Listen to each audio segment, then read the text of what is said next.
Halo Sobat Dunia Seribu Besar, semoga Sobat selalu diberi kesehatan, panjang umur, dan rizki yang melimpah, amin.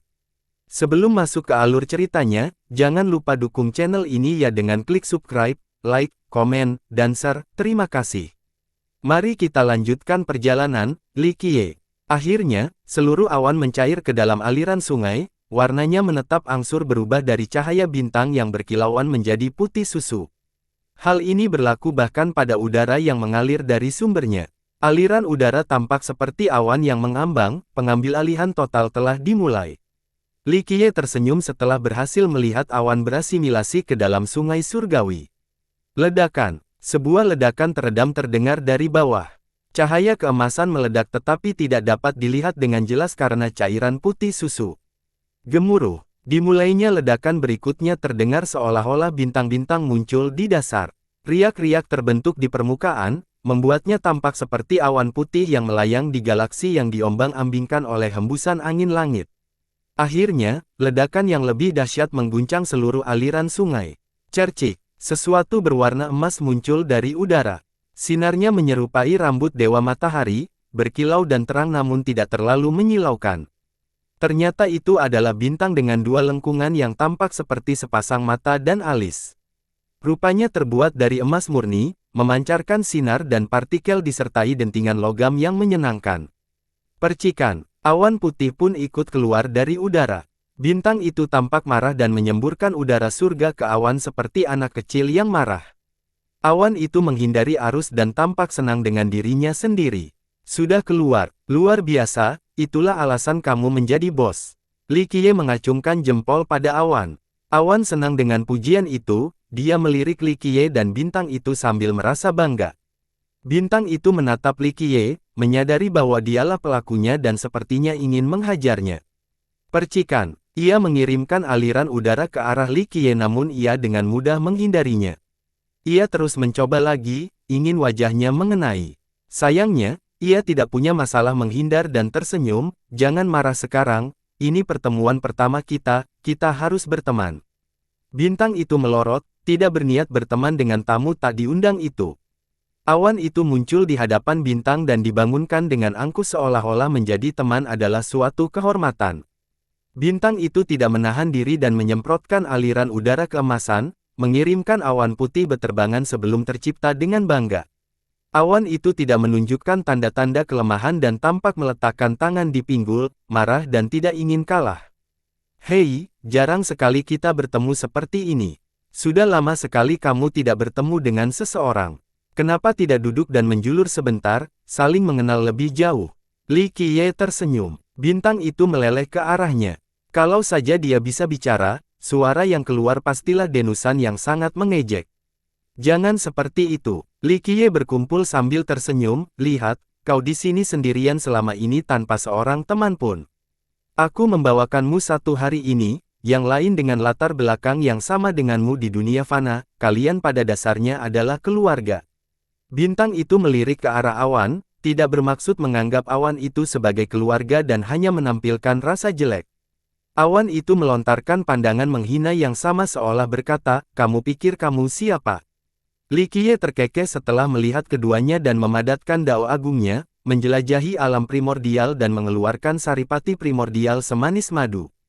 Ia mengubah waktu menjadi cangkir dan menyiapkan jamuan, sambil memberi isyarat kepada awan dan bintang untuk datang, mari, saya tuan rumah hari ini dan kita punya beberapa hal yang bagus. Duduklah, mari kita makan dan langsing. Mata awan itu berbinar dan segera melayang, tak mampu menahan godaan. Meskipun demikian, awan itu tidak lupa untuk melontarkan keinginannya untuk mengungkapkan ketidakpuasannya. Bintang itu mengikuti begitu lama dan bekerja keras, tetapi dia tidak pernah menyiapkan pesta. Sekarang, dia melakukannya untuk sang bintang. Ini pilih terima kasih. Jangan berpikir aku pilih kasih, kamu punya cukup banyak barang bagus di kota Dao Abadi, apakah kamu sudah lupa? Li Qiye tersenyum. Hal itu membuat awan merasa jauh lebih baik dan melupakan keluhannya, serta memilih untuk fokus pada pestanya. Mari kita rangkulnya. Dia berperan sebagai koki dan menyiapkan meja penuh makanan yang penuh dengan saripati abadi. Tokoh-tokoh tingkat pemerintahan tidak dapat menikmati makanan lezat seperti itu. Sayangnya, sang bintang tetap skeptis dan berhati-hati, menyadari motif tersembunyi Li Qiye. Ada apa? Apakah ini tipuan untuk menangkapmu? Tanya Li Qiye. Bintang itu melorot karena hasutannya sementara Awan melontarkan tontonan mengejek karena imbalannya. Bintang itu bisa mengabaikan provokasi Li Qiye karena itu hanya membuat kesal. Awan adalah masalah yang berbeda karena mereka serupa dan berasal dari cabang yang sama. Maka, muncullah rasa persaingan di antara keduanya. Sang bintang segera menandatangani dan bergabung dalam pesta, memberi tahu lawannya bahwa ia tidak takut. Keduanya mulai melahap makanan, ingin menjadi lebih cepat. Tidak usah terburu-buru, ada banyak hal yang bisa dilakukan. Mari kita santai saja dan tetap elegan. Li Qiye seperti koki baik hati yang melihat orang lain menikmati hidangan lezatnya sambil tersenyum dengan kepolosan seorang anak. Bintang dan Awan itu mengangkat kepala mereka pada saat yang sama dan memelotot tiba-tiba seolah-olah pandangan perlunya melakukan aksi. Hanya kecepatan yang penting di sini. Setiap kali mereka membersihkan meja, dia dengan sabar menyiapkan lebih banyak saripati dan rune untuk mereka, mengubahnya menjadi hidangan yang layak disajikan. Dunia tidak pernah memiliki hak istimewa untuk melihat hidangan ini, apalagi makhluk-makhluk seperti anak kecil itu menjejali mulut mereka dengan rakus. Mungkin mereka tidak mengerti perlunya sudut dan sudut saat makan. Li Qiye duduk dan bersantai dengan anggun, menikmati setiap gigitan dengan perlahan dan anggun. Akhirnya, keduanya terperangkap dalam kegelapan yang membuncit, tampaknya sudah cukup makan dan ingin bersendawa. Li Qiye makan perlahan, lalu menutup mulutnya dan bertanya pada sang bintang, apakah ada yang pernah ke sini sebelumnya? Bintang itu tampak sangat puas dan nyaman sambil berpikir sebelum memutar dan mengubah tangan. Jadi penjelasannya adalah ya. Li Qiye mengerti, apakah mereka menemukanmu? Bintang itu menggelengkan kepalanya dan mengingat betapa menyebalkannya ia dihilangkan. Bukan, Awan yang melakukannya, bukan pria ini. Pada saat itu Awan tersebut menampilkan ekspresi puas, seakan-akan hanya dialah yang mampu memancarkan bintang dari sungai surgawi. Kenyataannya, hanya mencapai tempat ini saja sudah mustahil, apalagi membuat bintang itu muncul. Jadi, kesombongannya itu beralasan. Akan sulit bantuan bagi Li Qiye untuk mencapai ini tampaknya. Celestial Court adalah sebuah harta karun. Ujarnya pada sang bintang. Ia menutup kepalanya, tidak dapat memahami komentar itu. Sepertinya kau benar-benar belum pernah menampakkan dirimu sebelumnya. Alih-alih pengadilan surgawi, saya seharusnya mengatakan Elder Galaxy, salah satu dari 9 harta surga. Kata Li Qiye. Bintang itu mengerti bahwa Li Qiye memujinya, tatapannya seolah sedang tertawa. Awan, di sisi lain, memandang dengan pandangan menghina, apa hebatnya berada di salah satu dari 9 harta karun. Aku juga melakukannya. Ada rahasia tersembunyi di sini. Li Qiye menyesap nektar abadi dan berkata. Ekspresi bangga sang bintang langsung menghilang, lalu muncullah kewaspadaan. Ia menyatakan secara konfrontatif, siap bertempur dengan Li Qiye. Jangan khawatir, aku tidak punya niat jahat, itu hanya pertanyaan biasa. Li Qiye menggelengkan kepalanya. Bintang itu tidak percaya dengan omong kosongnya, dia tidak terlihat seperti orang baik dari sudut manapun. Hah, seharusnya ada lebih banyak rasa percaya di antara orang-orang. Li Qiye berkata, jika aku orang jahat, aku akan mengeluarkan harta surgaku untuk serangan langsung. Meskipun Elder Galaxy luar biasa, itu tidak dimaksudkan untuk tujuan ofensif tetapi lebih sebagai dunia yang independen. Bintang itu tampak menggerutu, tidak takut sedikit pun. Itu berbeda. Li Qiye terkekeh, orang tua itu memiliki peti mati kematian, tapi kenapa? Dia tidak berani menunjukkan wajahnya dan lebih suka bersembunyi. Tapi di sini, jika aku ingin menghancurkan tempat ini, bahkan surga yang jahat tidak dapat melakukan apapun padaku. Baik bintang maupun Awan menggerutu kali ini, tidak setuju dengan komentarnya. Jangan lihat seperti itu benar. Aku tidak takut pada surga yang jahat dan bisa melakukan apa saja tanpa perlu bersembunyi. Jika saya mengambil tindakan, Anda tidak akan mendapatkan kedamaian lagi. Kata Li Qiye sambil membekukan Awan itu. Ia menjadi begitu nyaman dan hampir mendengkur bagaikan anak kucing yang gembira, membukakan matanya dan tidak lagi merasa tidak senang padanya. Aku selalu tulus, aku punya rahasiaku dan kamu juga punya rahasiamu, kita bisa menyimpan untuk diri kita sendiri, tidak perlu berbohong, oke? Kata Li Qiye, menatap bintang itu melembut setelah mendengar ini. Aku akan berhenti mengorek rahasiamu, tapi Celestial Court, bukan, Elder Galaxy, menyembunyikan suatu tempat tertentu, kan? Bintang itu penutupnya. Mungkin aku salah bicara. Li Qiye mengusap dagunya dan berpikir, tempat itu selalu ada di sini, hanya tertutup dan tidak mungkin ditemukan.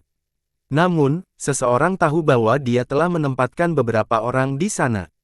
Bintang itu meramalkan dan mengingat suatu tempat tertentu.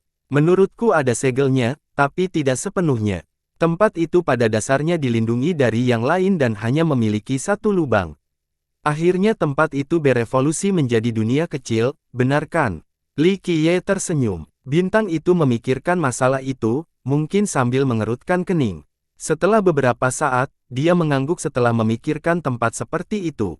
Tertarik, Li Qiye tersenyum. Bintang itu menyembunyikannya, mendorong Li Qiye untuk berbicara lagi. Saya kira tempat itu sendiri tidak menarik, tetapi bagaimana jika ia menyembunyikan sesuatu di luar imajinasi Anda?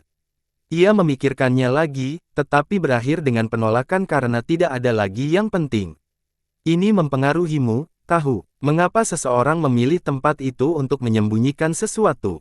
Ada logika. Ia melanjutkan, kau tahu orang-orang juga bersembunyi di galaksi tua ini. Ia mengangguk namun tidak peduli dengan keberadaan mereka.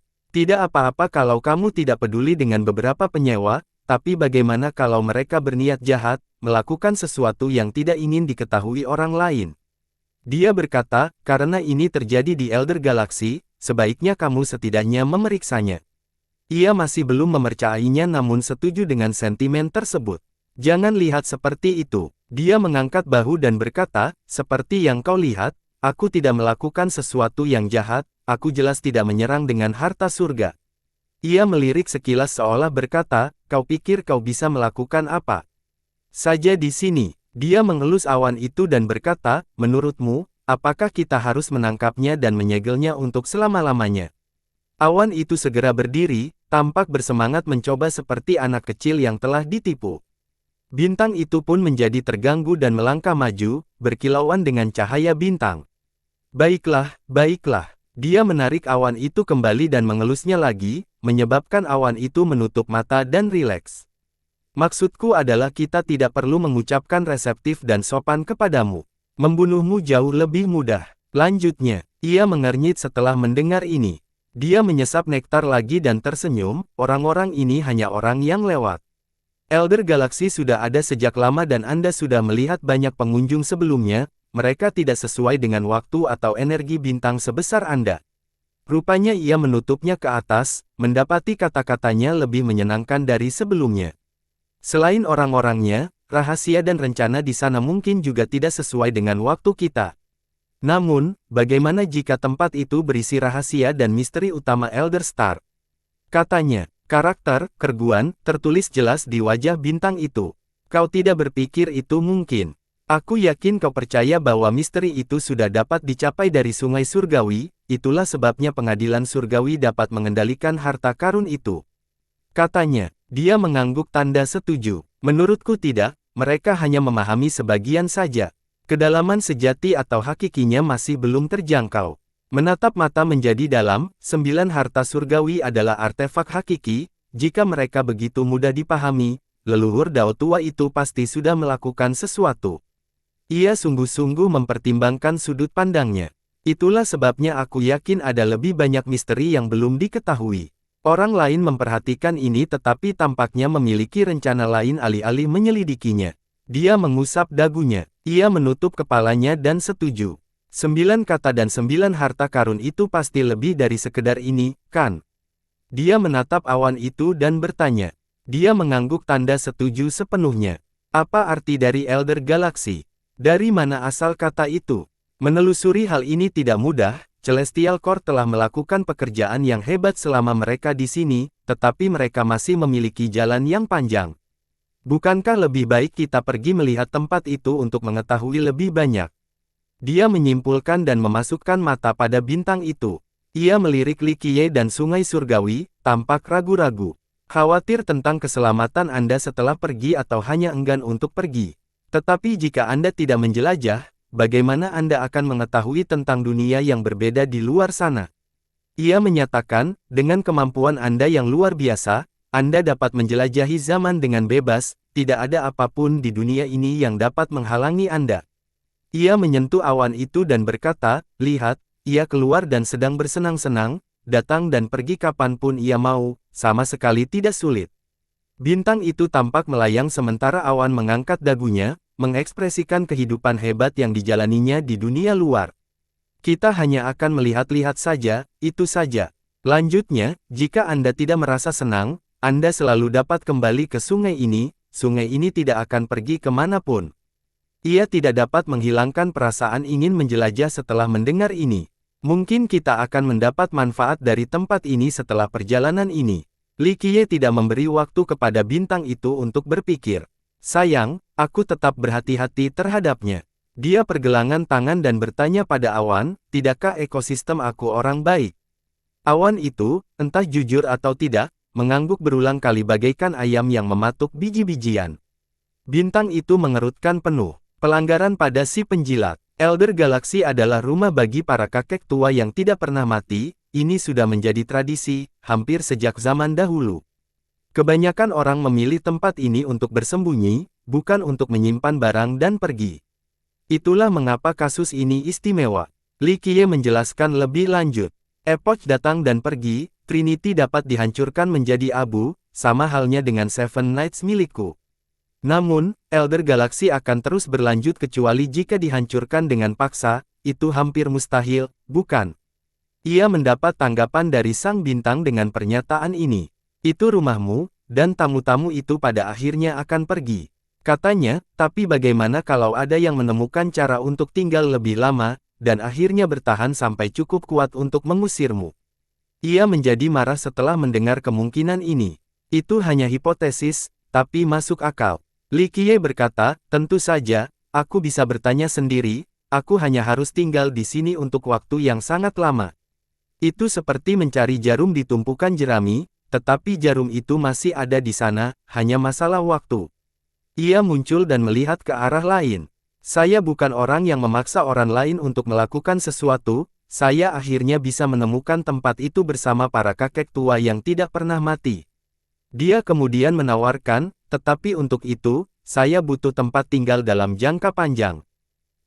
Jantung sungai surgawi ini tidak buruk sama sekali, memiliki esensi dan energi surgawi yang mengalir sepanjang waktu. Setelah berkata demikian, dia menamparkan awan itu, bagaimana memperkuatnya. Bolehkah kita tinggal di sini? Awan itu terlalu nyaman dan langsung mengangguk. Sebaliknya, bintang itu tidak menginginkan ini dan melompat ke samping Li Qiye, sepertinya ingin mencengkeram kerah bajunya. Sikap Li Qiye tetap ramah, tidak mempermasalahkan agresi pun. Dia telah mengambil keputusan dengan tegas dan tidak ada yang dapat mengubahnya. Bintang itu pun menjadi patah semangat setelah melihat tekadnya. Akhirnya, dengan berat hati ia menyetujui permintaannya. Benda itu berputar di udara, menyebabkan sungai di langit memancarkan cahaya. Seperangkat koordinat tertentu menyala, tampak tidak penting mengingat luasnya bentangan. Koordinat ini tampak identik dengan yang lain, hanya saja mengungkapkan rahasianya kepada pengunjung sebenarnya. Ayo kita lihat, tempat ini berbeda dari yang lain. Li Qiye mengajak sang bintang lagi. Ia mengangguk setelah ragu sejenak. Ayo berangkat. Dia memukul awan itu dan berdiri. Ia melompat ke kumpulan koordinat terang itu dan bintang berikutnya. Bintang itu melihat sekeliling sekali sebelum melompat juga. Wilayah spasial ini sepenuhnya tertutup. Menemukan koordinat tidak berarti mendapatkan akses karena sepertinya tidak ada di dunia nyata. Berada di tengah-tengah memberikan ilusi bahwa tidak ada apa-apa di sini. Koordinatnya juga meredup, di ambang kehancuran. Tentu saja, Li Qiye melihatnya dan melepaskan cahaya primordial. Klang, sinar itu langsung mengunci sesuatu, tidak membiarkan koordinatnya menghilang. Cahayanya mencapai koordinat dan wilayah khusus. Sinar itu kemudian memunculkan portal ke wilayah yang tidak ada. Li Qiye tersenyum dan masuk bersama awan dan bintang tepat di belakangnya.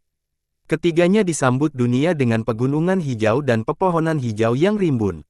Udara segar seperti tontonan visual. Kultivator lain mungkin tidak menyadari apapun, namun indera Li Qiye menyebar ke seluruh dunia. Dunia fana. Gumamnya, kemegahannya. Dia tidak melihat seorang pun yang berbakat, bahkan seniman bela diri yang sedikit kuat pun tidak.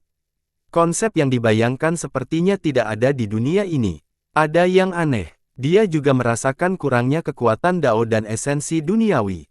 Hukum Dao juga tidak ada. Tanpa mereka, logam khusus, batu giok, dan sumber daya alam lainnya tidak dapat lahir. Semua yang dibutuhkan oleh para pembudidaya tidak dapat ditemukan di sini. Jadi, dari sudut pandang seorang petani, dunia ini tandus dan miskin, tidak mampu menopang mereka. Mari kita melihat-lihat. Li Qiye memberi tahu bintang dan awan yang penasaran dengan dunia baru ini. Mereka berjalan-jalan di dunia ini dengan santai, tetapi tidak ada manusia yang dapat melihatnya tanpa izinnya. Mereka mendapati bahwa tempat ini begitu kecil hingga tenggelam.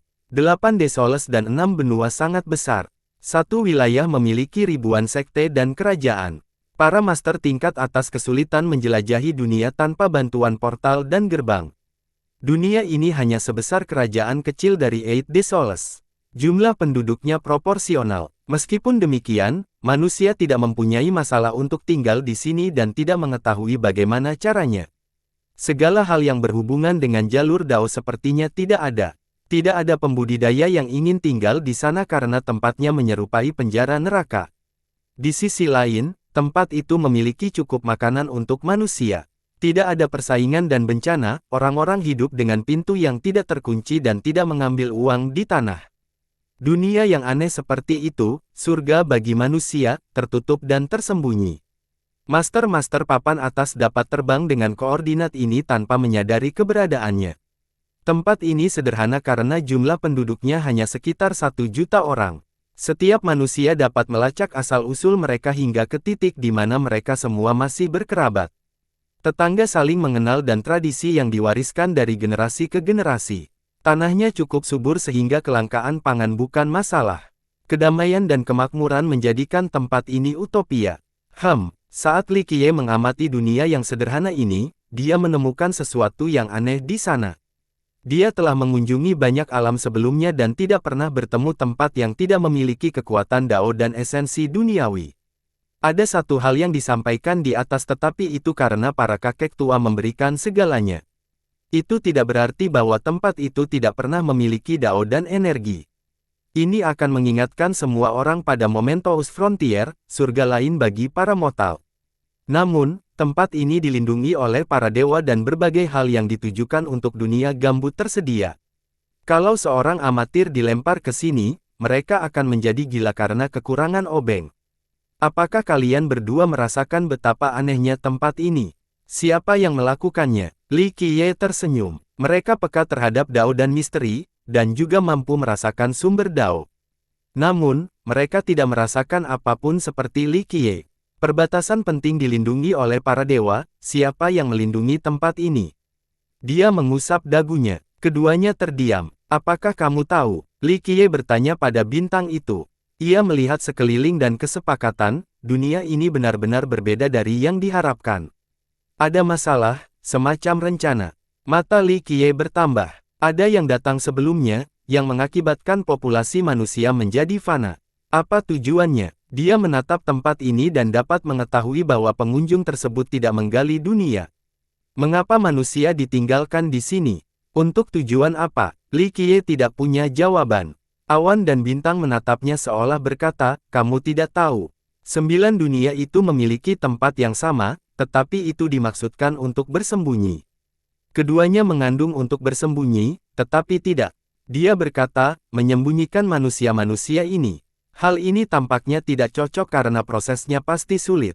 Ada 2 masalah terpisah baginya, di mana rahasia itu disembunyikan dan mengapa manusia ditinggalkan di sini. Apakah orang ini bersusah payah memiliki keturunannya?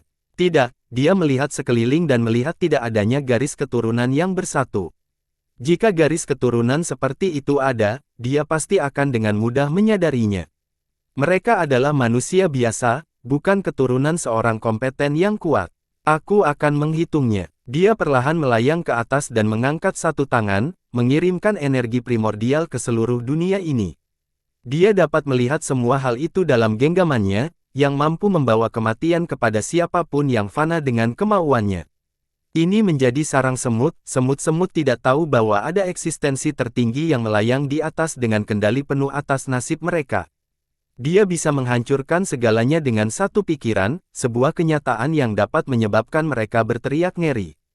Sinar Li Qiye menyatu dengan ruang dan waktu dunia ini, meliputi setiap inci keberadaan dan memberikan kendali penuh. Dia dapat mengatur aliran waktu, bertindak sebagai penguasa masa lalu, masa kini, dan masa depan. Dia dapat mengubah nasib seseorang, mengubah seseorang menjadi baron atau membuat orang malang meninggal lebih awal, bahkan mencegah kematian manusia. Sinar itu bergerak mundur dalam waktu dan gambar-gambar muncul di hadapannya. Dia mengamati dengan saksama kejadian-kejadian di dunia ini dan setiap bentuk kehidupan. Ini bukan perjalanan waktu, hanya upaya untuk melihat segalanya. Karena panjangnya sejarah, ia harus mempercepat proses penelusuran waktu. Sayangnya, dia tidak menyadari apapun saat mengamati manusia, orang-orang yang menua dan meninggal. Beberapa memiliki keturunan dan yang lainnya menjadi yang terakhir dari garis keturunan mereka. Ini hanyalah dunia manusia biasa, tidak lebih. Tidak ada Six yang diwujudkan. Kehidupan berlalu di depan matanya dengan kecepatan cahaya. Setiap denyutan mewakili bentuk kehidupan, yang muncul dan menghilang. Miliaran dan miliaran orang telah hidup sehingga itu adalah aliran cahaya yang berdenyut terus-menerus, dari lahir hingga mati. Menarik, temuannya membuktikan bahwa ini adalah dunia yang luar biasa. Namun, dunia biasa tidak mungkin ada di tempat ini. Ia memutarbalikkan waktu lagi, lebih memperhatikan lampu yang berkedip-kedip. Tetap sabar sulit dilakukan karena tidak ada yang bisa dilihat, hanya mayat hidup. Meskipun demikian, ia tetap teliti, mengamati setiap kehidupan di sekitar alam sementara. Akhirnya, ia menyadari sesuatu yang aneh, cahaya yang berdenyut selalu berawal dari titik yang sama. Jika ia tidak memberi perhatian khusus, ini akan menjadi bentuk kehidupan orang lain. Namun, ia mencatat bahwa panjang dan muncul sama setiap saat, seorang manusia lahir dan meninggal pada usia 80 tahun. Hal ini cukup berulang sehingga menjadi satu-satunya hal yang konstan di dunia yang acak. Ia kemudian mengubah aliran waktu kembali ke masa sekarang untuk melihat posisi denyut nadi ini. Ayo kita temui orang ini. Li Qiye tersenyum dan berkata pada keduanya. Dia berteleportasi dan keduanya mengikuti. Tujuan mereka adalah halaman yang sangat disukai, tempat setiap bunga dirawat dengan hati-hati. Taman ini dirawat dengan sangat teliti, mulai dari tata letak hingga proses penanaman. Mereka melihat seorang gadis menyirami hamparan bunga, sesekali membungkuk untuk memangkas bunga dan menggemburkan tanah. Ia mengenakan gaun hijau nila, tampak lembut seperti kabut. Ia tidak terlalu cantik, tetapi memiliki penampilan yang sederhana dan halus. Dengan riasan tipis, menyerupai bunga yang mekar di pagi hari. Jika diperhatikan lebih dekat, kulitnya tampak agak pucat, seolah-olah dia sedang sakit.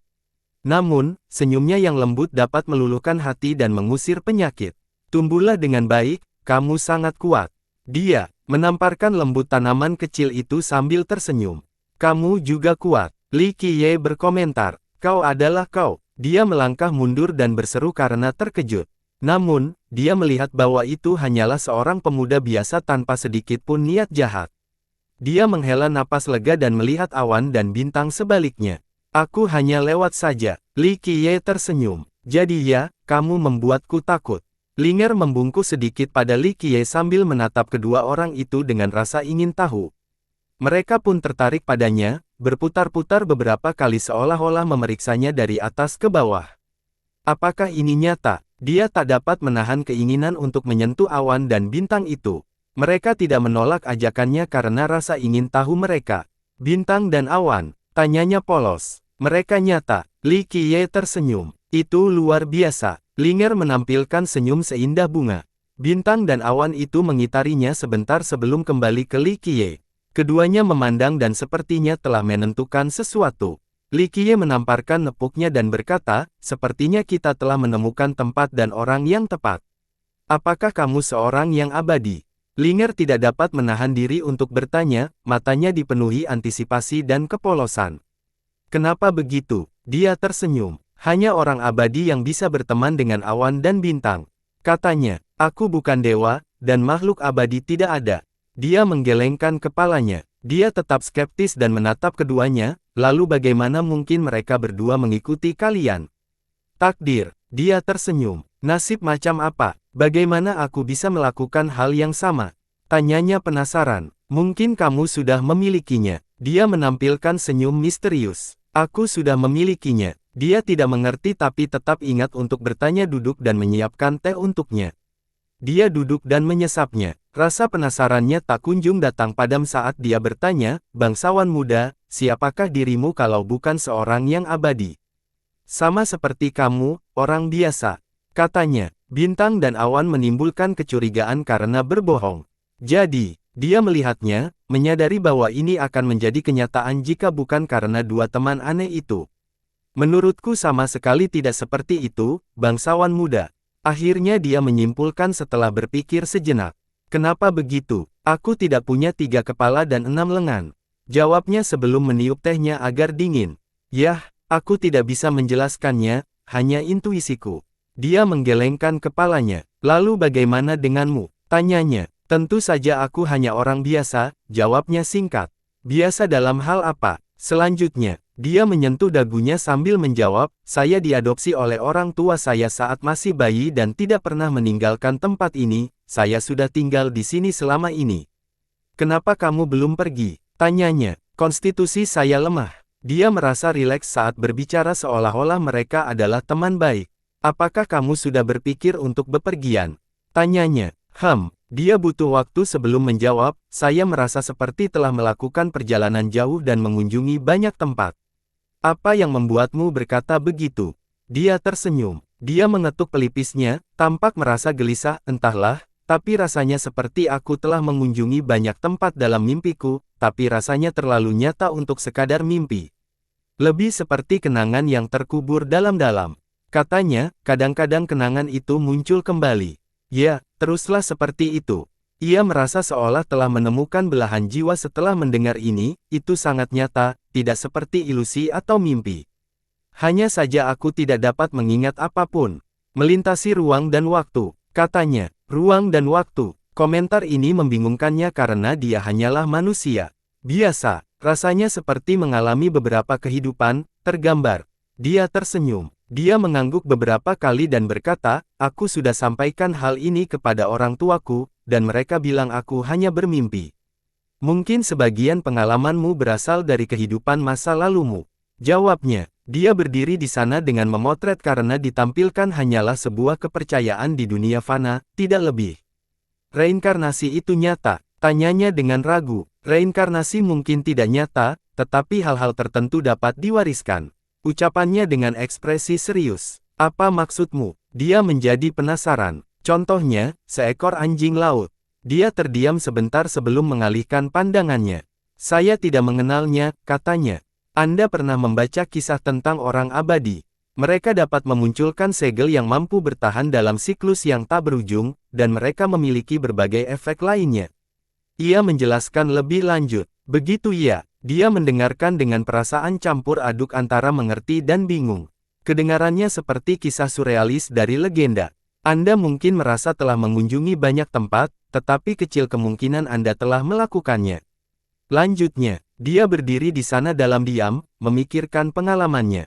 Dapat dipahami bahwa tidak seorang pun akan mempercayainya. Setelah beberapa lama, dia memikirkan sesuatu, "Ada seseorang yang pernah menemaniku ke tempat-tempat ini. Siapa dia?" Dia tersenyum. Petik 2. Saat dia mencoba mengingat, dia merasa seolah-olah kepalanya baru saja dipukul oleh palu. Ia tak kuasa menahan rasa sakit di kepalanya. "Kau tidak perlu mengingatnya." Dia menyentuh dahi dengan lembut dan diam-diam memancarkan cahaya primordial. Hal ini membuatnya merasa lebih baik, sehingga ia dapat mencoba mengingat. Beberapa saat kemudian, dia berkata, "Seorang pria tua, dia adalah temanku." "Seperti apa dia?" Dia menatap matanya, seolah ingin memahami pikirannya. "Entahlah, yang ku tahu dia membawaku ke banyak tempat, salah satunya penuh dengan bintang." Dia menggeleng. Sementara itu, awan dan bintang mengamatinya dengan penuh minat. Li Qiye menyesap tehnya lagi dan berkata, "Jangan khawatir tentang mereka, itu hanya karma." "Karma?" tanyanya. "Karma ini tidak berhubungan langsung dengan Anda, tetapi Anda dapat memikirkannya karena Anda dapat mengetahuinya," katanya. Untuk tahu apa, sesuatu terletas di benak saat dia berdiri di sana dengan membayangkan. Anda dapat memilih untuk tahu atau tidak. Katanya, namun, hidup ini singkat, sangat singkat. Setelah berkata demikian, dia menghela napas, apakah karena dia atau karena hal lain. Hanya beberapa dekade, bukankah itu normal? Dia menatap dengan penuh harap sekaligus khawatir. Jauh di lubuk hatinya, dia takut menyadari sesuatu kebenaran. Ya, manusia hanya punya waktu puluhan tahun dalam hidup mereka. Dia mengangguk, ada tempat-tempat yang tidak bisa dicapai manusia bahkan jika mereka punya beberapa kali masa hidup. Aku tahu kau bukan manusia biasa, bangsawan muda. Katanya, apakah kamu? Dia menjawab dengan sebuah pertanyaan. Aku, tentu saja aku. Dia tidak tahu mengapa dia ragu-ragu menjawab. Dia tumbuh di tempat kecil ini dan hidup dengan damai, tidak ada yang luar biasa dalam hidupnya, tidak ada sedikit pun kegembiraan. Beberapa mimpi tidak diperuntukkan bagi manusia. Dia menyentuh rambutnya dengan lembut. Jadi itu hanya mimpi, tanyanya dengan ragu. Anda dapat menjelajahi dan memilih untuk mengetahuinya. Tentu saja, Anda juga dapat mengabaikannya karena tidak ada yang salah dengan menjalani hidup seperti sekarang. Katanya, bagaimana jika aku memilih untuk menjelajah? Tanyanya dengan penuh harap di matanya. Kalau begitu, hidup ini singkat saja, dan itulah harga yang harus dibayar. Dia mendesah, aku akan mati. Dia ragu-ragu ketika harus berkata tentang kematian, tetapi jauh di dalam hatinya, dia tidak takut. Gadis biasa akan menganggap hal ini mengerikan, tetapi tidak bagi Linger, hanya merasa berjuang dan tidak mau melakukannya. Itu adalah jalan untuk mengingatkan Anda tentang hal-hal tertentu yang terlupakan, katanya. Dia mendapat kilasan wawasan dan tembus, kenangan pertamaku termasuk berada di kuburan. Pemakaman yang mana? Tanyanya. Ia berusaha sekuat tenaga untuk mengingatnya, tapi itu sudah terlalu lama. Sesuatu sepertinya menghapus ingatannya secara berkala. Entahlah, aku terbangun di sana dan kemudian aku diasuh oleh orang tuaku. Ia memegangi kepalanya lagi karena rasa sakitnya, merasakan tengkoraknya terbelah. Dia melepaskan cahaya primordialnya dan meringankan rasa sakitnya. Hanya itu yang kuingat, hanya kuburan, tak ada apapun sebelumnya, aku bahkan tak ingat lagi seperti apa rupa orang tuaku, tak ada sedikit pun kesan, katanya dengan getir. Beberapa tidak ada lagi sementara yang lain mungkin hanya ada dalam pikiranmu. Dia menamparkan bahunya. Lalu dari mana asalku? Dia cukup cerdas untuk menyadari bahwa ada sesuatu yang aneh pada dirinya. Arus masuk yang kuno memungkinkannya untuk menyadari ketidakkonsistenan. Kamu mau datang dari mana? Tanyanya. Saya punya pilihan. Tanyanya. Ya, bagaimana kamu dilahirkan itu tergantung pada keinginanmu. Dia tersenyum. Dia berdiri di sana dengan kecepatan tinggi. Setelah beberapa saat, dia menjawab, apapun mungkin. Ya, apapun di dunia ini. Katanya dengan percaya diri. Apa yang harus saya lakukan? Tanyanya. Akhir dimulai dari awal, katanya. Akhir dimulai dari awal, gumamnya, lalu aku harus kembali ke kuburan itu. Itulah ingatan pertamaku. Kita bisa mencoba. Dia mengangguk, ketahuilah bahwa kamu tidak bisa mengubah pikiranmu setelah ingin mencari tahu. Dia ragu-ragu karena dia tidak membenci kehidupannya saat ini. Apakah kebenaran sepadan dengan kehilangan segalanya? Aku tidak yakin aku bisa menemukan tempat itu lagi. Ujarnya, kenangan orang lain dimulai dari masa kanak-kanak. Dia tidak memiliki hal yang sama, hanya mengingat bagaimana dia terbangun di samping sebuah makam. Sisa kenangannya tampak nyata namun seperti mimpi. Jadi kamu memilih untuk menjelajah? Tanyanya, tetapi saya tidak ingat mana itu, katanya. Gampang, aku bisa langsung ke lokasi. Dia tersenyum. Apakah aku akan mati? Tanyanya lagi, bukan karena takut mati, melainkan karena kehilangan jati dirinya saat ini. Tergantung dari sudut pandangnya, itu bisa dianggap sebagai kelahiran kembali. Katanya, tapi Anda bisa berhenti dan melanjutkan apa yang ada. Kehidupan manusia biasa, bukankah ada yang luar biasa? Tanyanya, itu bukanlah kehidupan yang buruk.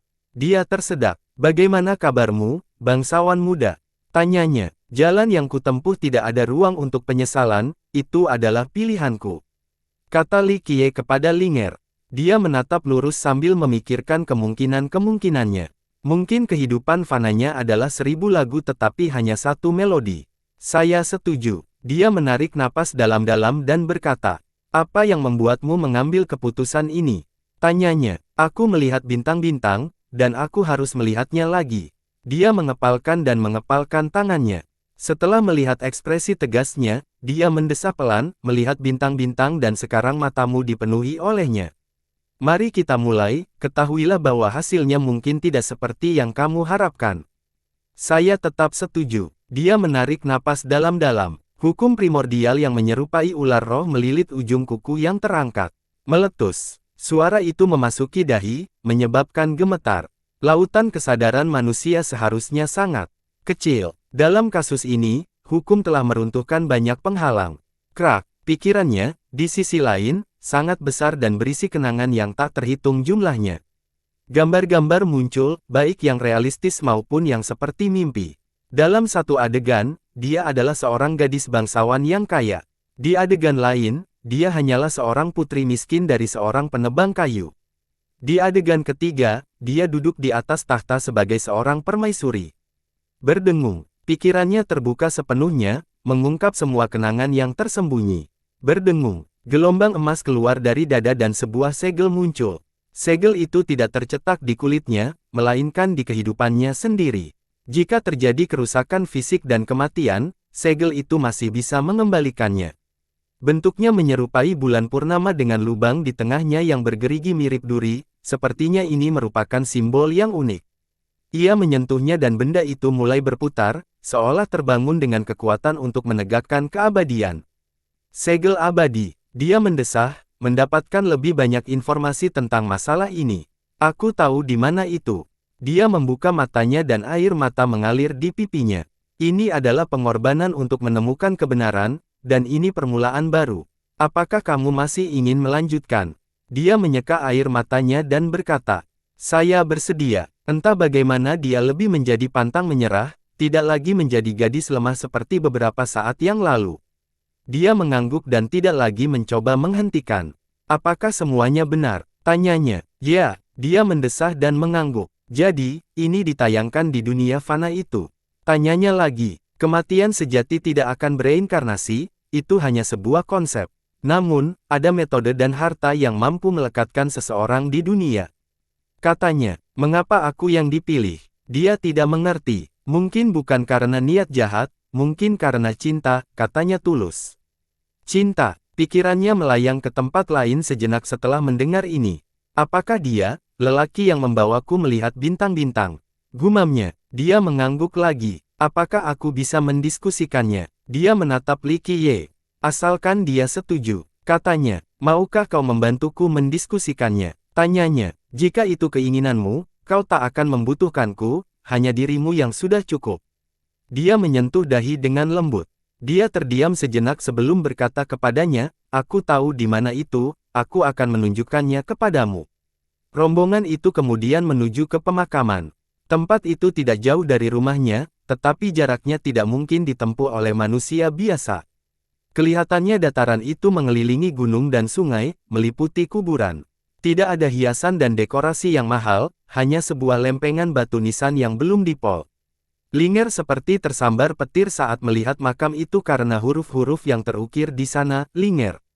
Tidak ada tulisan lain. Tulisan-tulisan itu sepertinya merupakan hasil karya seseorang yang luar biasa, yang memberi kedekatan abadi pada mereka.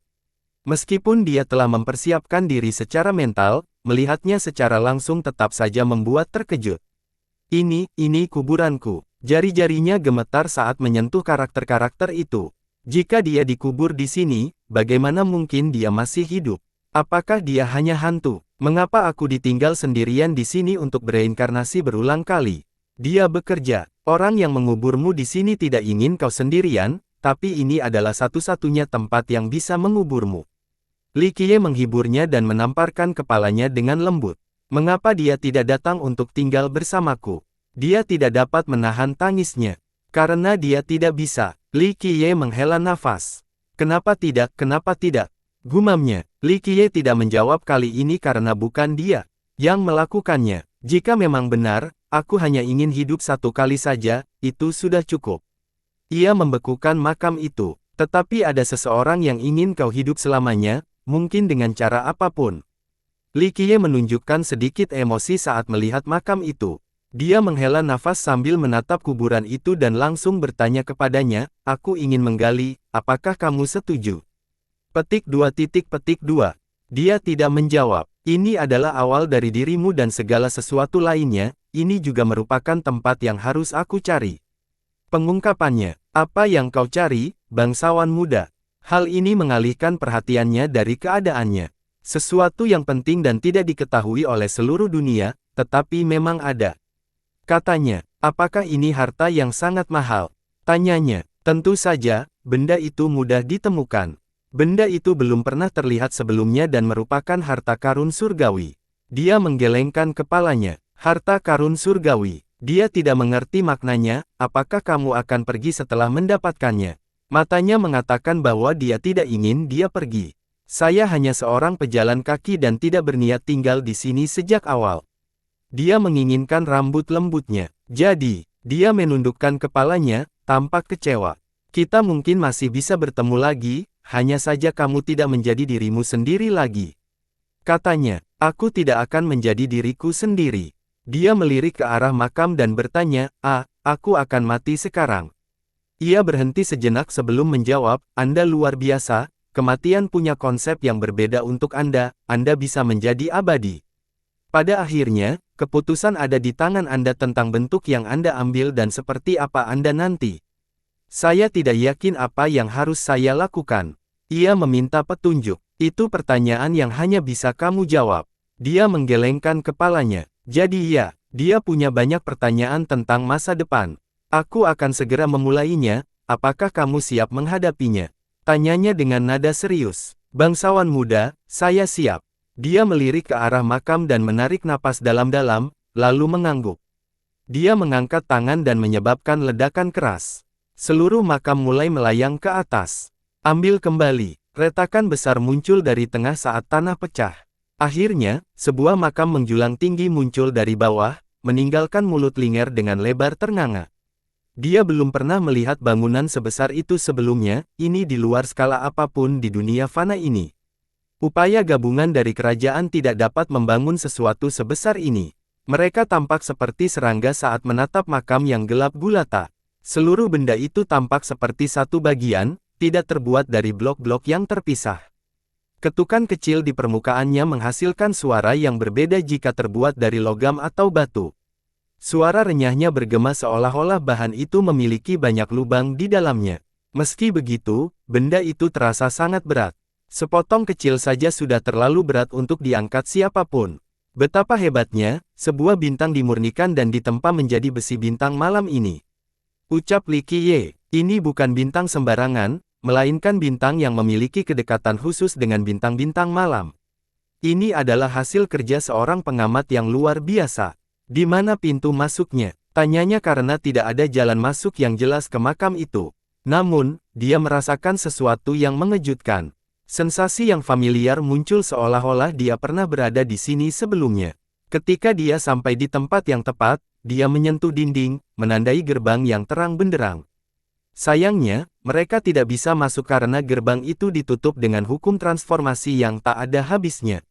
Dunia-dunia diciptakan dan ditanamkan ke dalam gerbang itu, mencegah pelanggaran atau kekuatan apapun untuk menerobos masuk. Li Qiye mengamati dan melihat misteri yang tak berujung serta makhluk hidup di setiap dunia. Ledakan. Sebuah ledakan mental terjadi selanjutnya. Derivasi dan transformasi yang rumit dapat membingungkan pembudidaya manapun. Berlipat gandakan. Li Qiye, di sisi lain, mengerti dan meletakkan telapak tangan di gerbang. Gemuruh. Hukum menjadi kacau, menolak untuk mengizinkannya masuk. Dia mengaktifkan cahaya primordialnya, memerintahkan sinarnya untuk menyusup ke dunia yang tak terhitung jumlahnya. Ini segera membekukan hukum dari transformasi. Semuanya terhenti, bersambung.